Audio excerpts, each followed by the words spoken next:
পায়ে হেঁটে আসেন প্রধানমন্ত্রী তারেক রহমান। 2026-এর উদ্বোধন অনুষ্ঠান সম্মেলনের শুরুতেই বক্তব্য রাখেন বিভাগীয় কমিশনার ও জেলা প্রশাসকরা। মাননীয় প্রধানমন্ত্রী, আপনার সুযোগ্য নির্দেশনায় মাঠ প্রশাসন নিরলসভাবে কাজ করে যাচ্ছে।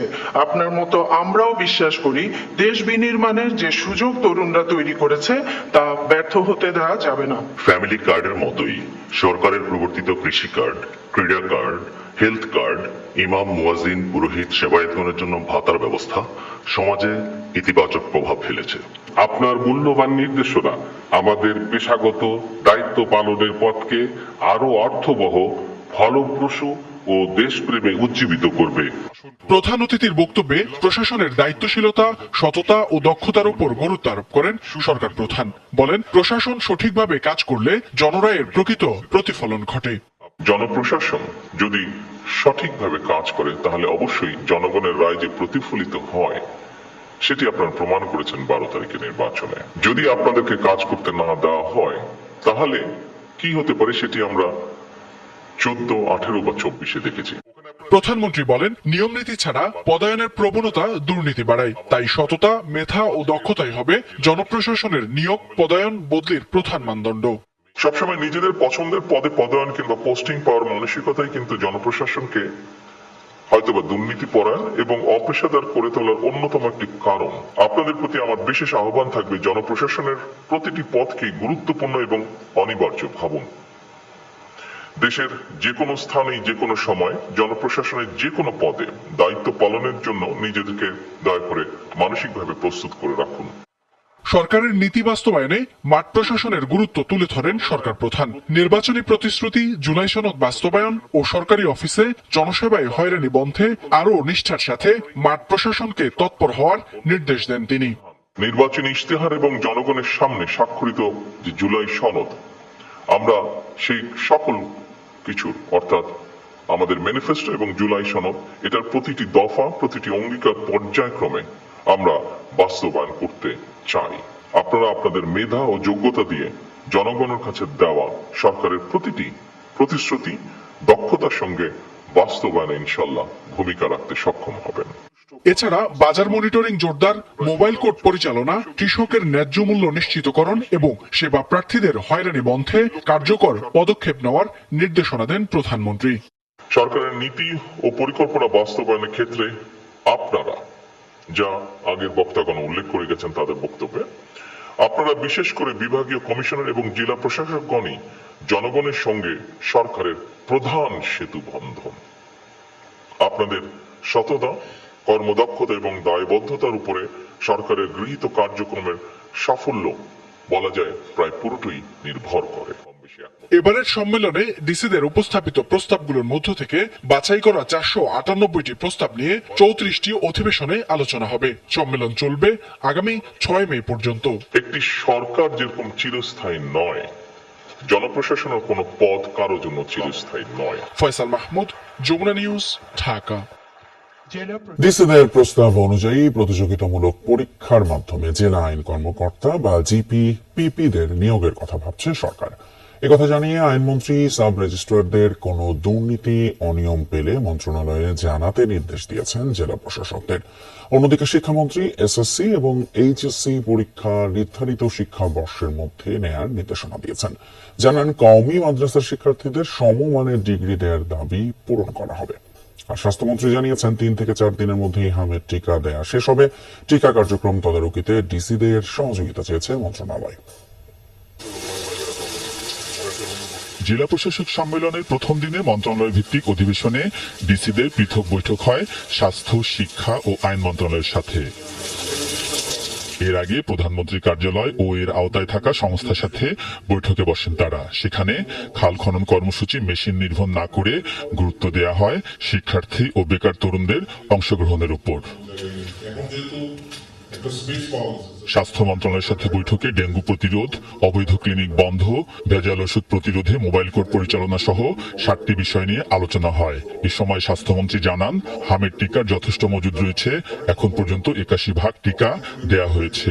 ডেঙ্গু আসতেছে, এই যে পরিষ্কার পরিচ্ছন্নতার উপর জোর দেওয়ার জন্য আমরা বলেছি রেট অফ প্রোগ্রেশন যেটা ছিল হামের, এবং মর্টালিটি রেটও আল্লাহর মতে অনেকটা কমে এসেছে। আমরা আর 2-4 দিনের ভিতরে 100% টার্গেট আমরা কভার করে ফেলবো আমের টিকার ব্যাপার। আমাদের কোনো রকম স্টক ঘাটতি নেই। প্রত্যেকটা ক্যাম্পের প্রতি যেন ওনারা দৃষ্টি রাখেন, এই ব্যাপারে আমরা সহযোগিতা চেয়েছি। মাধ্যমিক, উচ্চ মাধ্যমিক, প্রাথমিক, কারিগরি ও মাদ্রাসা শিক্ষা বিভাগের সাথে 8টি প্রস্তাব নিয়ে আলোচনা হয়। এর মধ্যে সরকারি নির্বাচনী প্রতিশ্রুতি বাস্তবায়ন, এসএসসি ও এইচএসসি পরীক্ষা নির্ধারিত শিক্ষাবর্ষের মধ্যে শেষ করার নির্দেশনা দেয়া হয়। কওমি মাদ্রাসা নিয়ে নীতিমালা প্রণয়নের প্রস্তাব নিয়েও আলোচনা হয়। শিক্ষক সংকট কমাতে নতুন করে মাধ্যমিক ও প্রাথমিকে বড় ধরনের নিয়োগ দেওয়া হবে বলে জানিয়েছেন শিক্ষামন্ত্রী। দাখিল এসএসসি, আলেম এসএসসি, ফাজিল ডিগ্রি, কামেল মাস্টার ডিগ্রি, ওদের শুধু দাওরাকেই বলা হয় মাস্টার ডিগ্রি। ওই লেভেলগুলোকে আমাদের ঠিক করতে হবে, তাদের বোর্ডকে আরো রিস্ট্রেংথেন করতে হবে, তাদের মধ্যে আমাদের কিছু কিছু জায়গায় টেকনিক্যাল এডুকেশন দিতে হবে। ইনডিড তারা যা চায় সেটা আমরা করতে রেডি। আইন মন্ত্রণালয়ের সাথে বৈঠকে ভূমি রেজিস্ট্রেশনে রেজিস্ট্রেশন চালু, মহাফেজখানা অটোমেশন করা, জলমহল ও বালুমহল সংক্রান্ত সুনির্দিষ্ট আইন করা সহ 5টি বিষয় নিয়ে আলোচনা হয়েছে। জেলা আইন কর্মকর্তা বা জিপি ও পিপিদের পরীক্ষার মাধ্যমে নিয়োগে ডিসিদের প্রস্তাব বিবেচনা করা হচ্ছে বলে জানিয়েছেন আইনমন্ত্রী। পার্মানেন্ট প্রসিকিউশন সার্ভিস যেটাকে বলা হচ্ছে সেটা আমাদের বিবেচনায় আছে, আমরা ওয়ার ওয়ার্কিং অন ইট। কোনো সুনির্দিষ্ট অনিয়ম দুর্নীতির অভিযোগ থাকলে আমাদেরকে জানাতে বলেছি। আইনমন্ত্রী বৈঠকে সরকারি স্বার্থ সংশ্লিষ্ট মামলার ফাইল ও নথি দ্রুত মন্ত্রণালয়ে পাঠানোর নির্দেশনাও দিয়েছেন, কেননা ফাইল আটকে রাখায় সরকারি সম্পত্তি বেহাত হওয়ার অভিযোগ রয়েছে। আলমগীর স্বপন, যমুনা নিউজ, ঢাকা। গণভোট আর জুলাই সনদকে পার্থক্য করে সরকার জনগণের মাঝে বিভ্রান্তি তৈরি করেছে। যারা হ্যাঁ ভোট দিয়েছে, রায় বাস্তবায়ন না হলে তারা বসে থাকবে না। রাজধানীতে জাতীয় নাগরিক পার্টি আয়োজিত জাতীয় কনভেনশনে এমন কথা বলেন এনসিপি, জামায়াত সহ সমমনা রাজনৈতিক দলের নেতারা।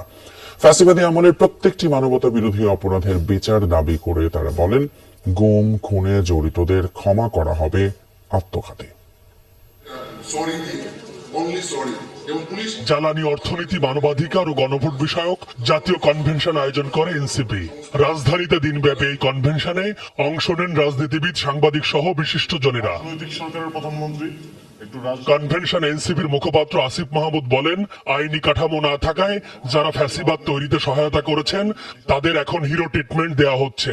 আইনজীবী তাজুল ইসলাম বলেন, যারা গুম খুনের মতো অপরাধ করেছে তাদের ক্ষমা করা হবে আত্মঘাতী। প্রধানমন্ত্রীকেও দেখি রাজনৈতিক বিষয়গুলোকে উনি কেন জানি একটু এড়িয়ে যেতে চান, এবং উনি একটু ওই যে সোশ্যাল মিডিয়ায় বলে অনেকে কুকি হওয়ার একটু চেষ্টা করেন। তো আমরা আমাদের প্রধানমন্ত্রীকে আসলে কুকি হিসেবে দেখতে চাই না। বাংলাদেশে এই অপরাধগুলো লাখ লাখ মানুষের করেনি, কয়েকশো মানুষের সাথে জড়িত। যারা এরকম worst type of human rights violation করেছে তাদেরকে ক্ষমা করা হবে আত্মঘাতী। বাংলাদেশ খেলাফত মজলিসের আমির মামুনুল হক বলেন, সংস্কার নয় নির্বাচন আদায়ই ছিল বিএনপির মূল উদ্দেশ্য। আর এবি পার্টির নেতা মুজিবুর রহমান মঞ্জু শিক্ষা প্রতিষ্ঠানে অব্যবস্থাপনায় সন্ত্রাস ছড়িয়ে পড়ার শঙ্কা জানান। আরো অন্তত 8-10 মাস পেরোলে মানুষ হিসাব করবে, প্রথমে হিসাব করবে যে ডক্টর ইউনূসের রিজিমের সাথে বিএনপির রিজিমের পার্থক্য কি, এরপরে হিসাব করবে শেখ হাসিনার রিজিমের সাথে এই বিএনপির রেজিমের পার্থক্য কি। আমাদের তো শুধু ইচ্ছা ছিল যে কোনোভাবে নির্বাচন করে ক্ষমতায় যাওয়া। এই কথা যদি একটা শাসক মহলের প্রতিনিধিত্বশীল ব্যক্তিরা বলতে পারে, তো আমার কাছে তো আমার মনে হয় যে আকাশ ভেঙে পড়ার মতো। জামায়াত ইসলামীর সেক্রেটারি মিয়া গোলাম পরোয়ার বলেন, নিজের ভোটের বিরুদ্ধে নিজে দাঁড়ানোই হলো অন্তহীন প্রতারণা। আর এনসিপির আহ্বায়ক নাহিদ ইসলাম মনে করিয়ে দেন, গণতন্ত্র হোঁচট খেলে জনগণকে বারবার রাস্তায় নামতে হবে।